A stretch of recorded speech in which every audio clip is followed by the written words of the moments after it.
I was about 4 or 5 years old, and my parents had just separated. My mom was living in a 2 bedroom apartment, so I had my own room. But I preferred to sleep in her bed whenever I was staying with her. Our 2 bedrooms were at the end of a hallway, directly across from each other. Our apartment was on the first floor. I remember that it was in the middle of the summer, and my mom had a window open in her room. Anyways, I woke up in the middle of the night and remember sitting up and seeing that our cat was sitting in the doorframe of my mom's room.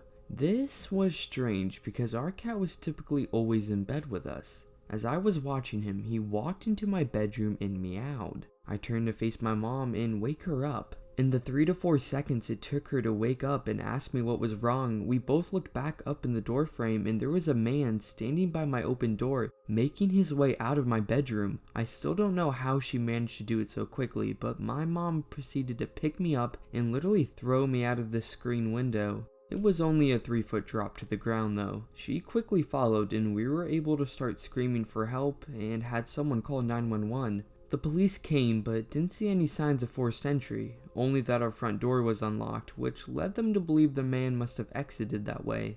The strange thing was that my mom swore up and down that she had locked the door that night with the deadbolt and chain lock. About a week later, she was cleaning the kitchen and opened up our water heater closet and found a notebook with names and drawings, as well as a pair of gloves and some gum wrappers. The police were called again, but all they could do was speculate that the man had been in our house and hid until we were asleep.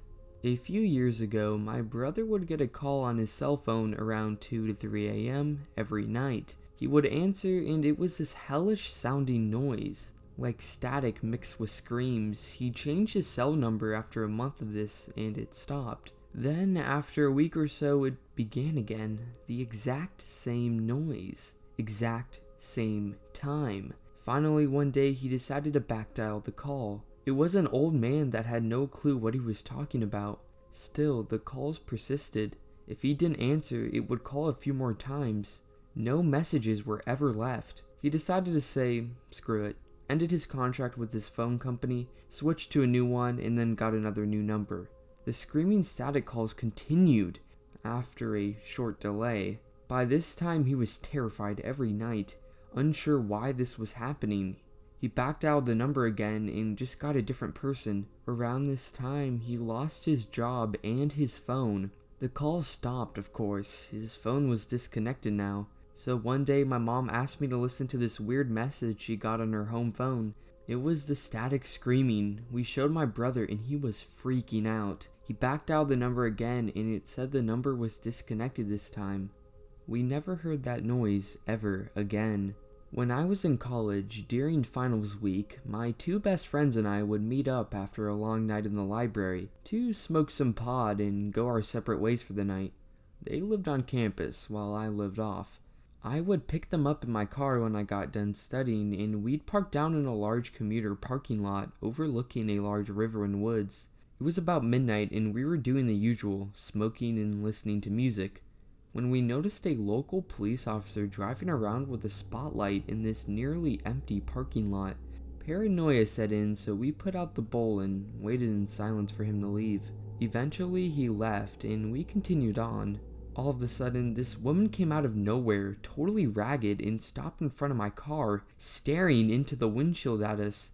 Shivers went down my spine as I couldn't get over why she would have been doing that. She eventually walked away into the woods. At that point, I was ready to leave, but one of the 3 of us who didn't see her directly was convinced that we were just high and paranoid, so we continued to sit there. I was shaking and just felt entirely uneasy and unsafe, so I kept looking over my left shoulder behind my car. My friends were joking about how weird that was as I was just engrossed in my paranoia. I had a feeling we weren't safe.